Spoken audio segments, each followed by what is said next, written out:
Here we go, ladies and gentlemen. I am John Lo, the owner of Dragon House MMA.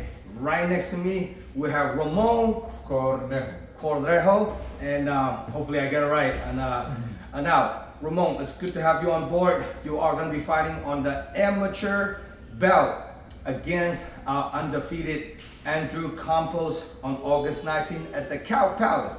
Last event, you come off a dub. Actually, he just got his belt on the last event. You guys did a face-off. Now, did you have a chance to watch him his fight? I did, and it was an exciting fight. I'll go on that. So now, I mean, I don't really know too much about Andrew, but look more like a striker. He does. But he also looks like he has probably experience in grappling. Yes, I know he's a purple belt. He actually came into our last submission-only grappling.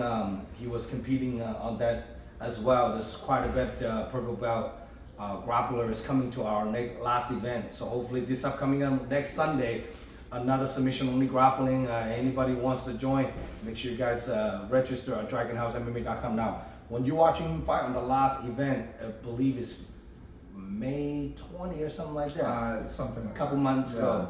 What do you think of him? I think, well, his striking is there. He also, I think, has some awareness in grappling. Mm-hmm. But again, I've been trusting my coach in every single one of my fights, and they've all been pretty good, actually, as you can see on my record. So on this one, same game plan. Trust my coach, train hard, and then fight easy. Are you gonna stick with the same game plan as usual? Just grind him, take him down, and just grind him from there? I think so, but also I've been talking to my coach about some new ideas.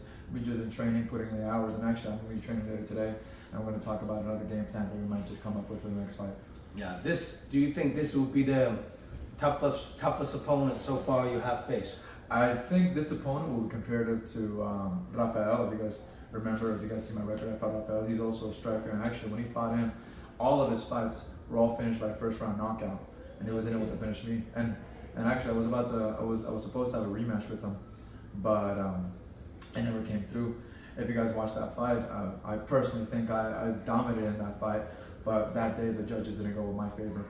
But I'm assuming, I'm putting it all together, and I'm thinking my coach as well. The fight is going to be similar in style to that fight. Yeah. So I mean, even though Andrew got a pretty decent grappling, watching him grapple on my submission only on the last event, I think his bread and butter is more like on his feet, because he's boxing backgrounds, he loved to strike. So this is kind of like, watching a couple of your fights are more, you're definitely more like a grinder. You take him down, you grind him, so it comes to instinct kicks in, and more like a grappler versus striker, another classic matchup.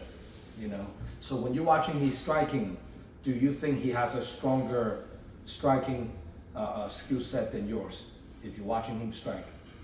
I think he fights a lot of opponents that let him enter into the striking range. Mm-hmm. I think I'll be able, with the drilling of Mr. Castro, Professor Castro, avoid those interactions. Like, for example, the last person he fought, he was able to go in with those combinations, but at the same time he could stay right in front of him. Right. But I do believe that his striking is probably one of his strongest skill sets when it comes to his complete arsenal. Yeah. Now, in a perfect world, how much longer do you think you're going to keep doing amateur? Because you got a really good record. How much longer are you going to keep doing amateur before you're going to turn pro? We're thinking a couple more fights and then pro. The reason we're still in amateur is I want to perfect a couple of things. Moving up to pro is a big step. You always want to be 100% ready, because obviously once you go pro, there's no going back down. You can't go back. Mm-hmm. So these next upcoming fights will be more of the polishing fights. So when we go pro, we have a nice, successful, clean debut. Now, what belts do you have on jiu-jitsu? Jiu-jitsu, I'm currently a purple belt under Julio Castro, Professor Julio Castro. And how long have you been a purple belt? Less than a year, if I remember correctly. Yes. So a little bit of ways to marinate that purple and then work towards your brown. Yeah, of course. That's pretty awesome. So, well, on paper, you guys have a similar credential. Yes. He's a purple belt, you're a purple belt. He's under, I believe, in a UFC fit. He's training over there and got his purple. So this will be a very true test for both you guys. I think both you guys are going to be facing the toughest, challenging. It's going to be a good fight, and I hope you guys get those tickets, because it's going to be a banger. Expect those fights it's gonna be 3 minute round. It's gonna be under first round fight at the Cow Palace, August 19th. I wanted to say I don't want to get the information wrong. Yes. So first round fight promotion. Used the name is called a URCC. Well, one of the biggest promotion in Asia, and then apparently the owner got split, and then the U.S. branch they rebranded the name instead URCC. Now it's called First Round Fights. You know, so even though it's under different banner, you guys are still fighting for the same belt that he got from the last one. So except when you guys when you do win the belt is gonna be the first round fight. Oh, okay. You know, so but I'm there pretty much like a sister promotion, so pretty much under the same roof. So honestly, I want trying to put all the best talents, can fill some seats, draw the crowds up to this upcoming event. This will be the biggest event in California, hands down. It looked like we actually put 2 events on the same day. A full stack card of amateur, 15 amateur fights. We also have 12 to 15 pro stack cards on the same night. So door opens at 2. First amateur fight kicks off at 3 p.m. Amateur portion will be finished by 6:30, and then pro fight kicks off at 6:30 to about 9:30 to 9:45. So it's a big card. You know, don't miss it. And my website, I'm keep updating a lot of matchups this weekend actually. So if you guys check on DragonHouseMMA.com, you see a lot of matchups gonna be up on there. Your matchups are already up on there. So I think we're working on the poster tonight. In fact, as we speak. That's exciting, nice. So yeah, so it's gonna be crazy, you know. Now, Ramon, what's your background of getting involved to training martial arts? Background as like how do you entry when you first martial art that you entry as a Muay Thai? What did I first start training as? Yeah. Oh, well, I started training under Julio Castro when I was a teenager. I started competing jiu-jitsu at about 17, 16 years old, but I just did local tournaments here and there. My MMA training didn't really kick off till about a year ago. Did you have any like a high school wrestling or any of that background? No, I never did wrestling in high school. All my wrestling was Your wrestling is on point. Your wrestling's on point. Yeah, I would credit that mostly to the tournaments, jiu-jitsu tournaments, but no, never any high school wrestling. No credentials there. That's pretty awesome, you know. So what do you have a full-time job? I instruct, and actually I'm an instructor for my Patterson gym, House Ramon Patterson. So you teach at the school? Yes, I teach kids, adults, and I'm basically the instructor. I'm the one that leads the classes there. That's pretty awesome. So you're a full-time gig? Yeah. Full-time job. And how old are you now, Ramon? Turned 21. God damn, you just turned 21. Oh, yeah. Wow. Damn, a long future ahead of you. So we're here for the long run. Yes, absolutely. You know, last time you fought on my show, it was like a few days out.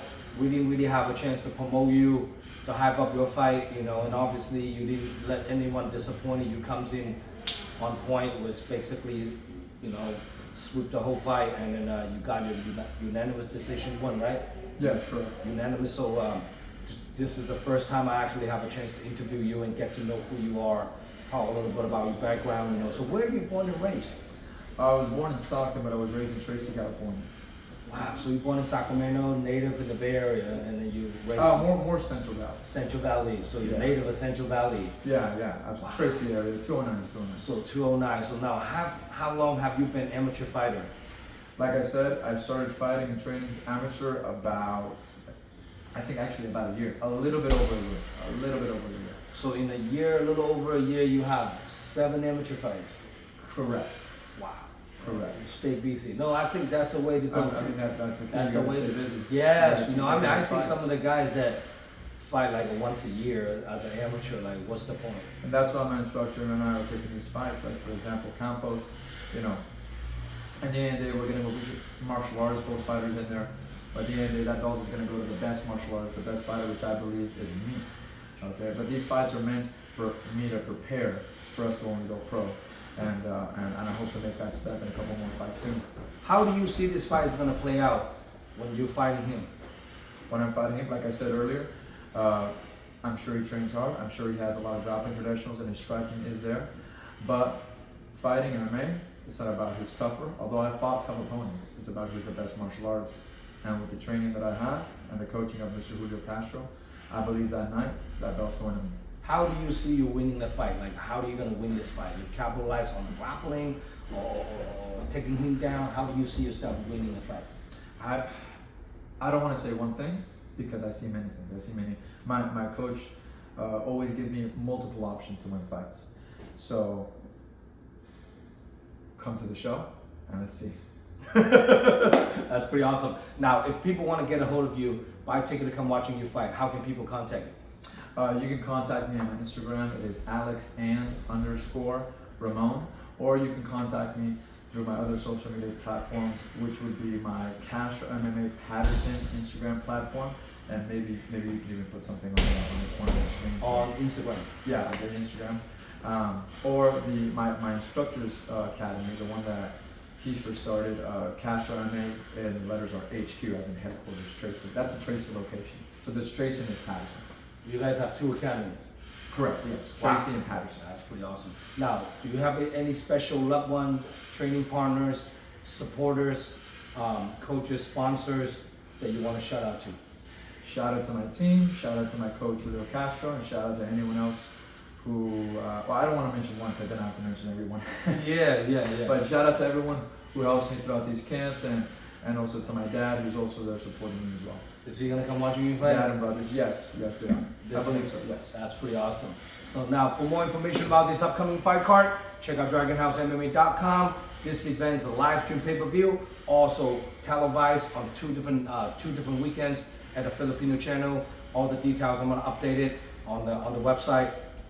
Making sure you guys don't miss it out. Subscribe my YouTube channel. Follow me on Instagram. Our next event, the last event of the year, is November 11th, going back to Kezar Pavilion. So this one will be the biggest event in California, hands down. Don't miss it out. It's about 30 fights on the card. August 19th, 4 weeks out, exactly 4 weeks out. So making sure you guys stay tuned. A lot of local talent is going to be fighting on this upcoming card, and I will see you guys on there. Now, if your opponent, Andrew Campos, watching this interview, what do you have to say to him? I'll see you there. I was trying to think of something right now. But I'll see you right there in the cage, and may the best man win. All right, and you gonna win the fight, right? Oh, absolutely, sir. I wouldn't have taken the fight if I didn't think I had a chance. Come on. Absolutely. Now, let's give a little prediction. You want to finish the fight or distant decision? What do you prefer, or what do you think is gonna happen? Well, if you ask anyone, I think they're all going to say, let's go for the finish. First round, second round? We might play a round or we might finish it the first. We'll see. Awesome. For more info, follow him on Instagram, Ramon. Alex and Ramon _Ramon, or my Patterson Instagram handle, Castro MMA Patterson. Will you be able to link that to the? Yeah. Then I'll just hand it over to him and he'll do the rest. Absolutely. So we'll see you guys August 19th. Awesome to have Ramon on the card. I'm Jong Lo signing out. That's it. Yep.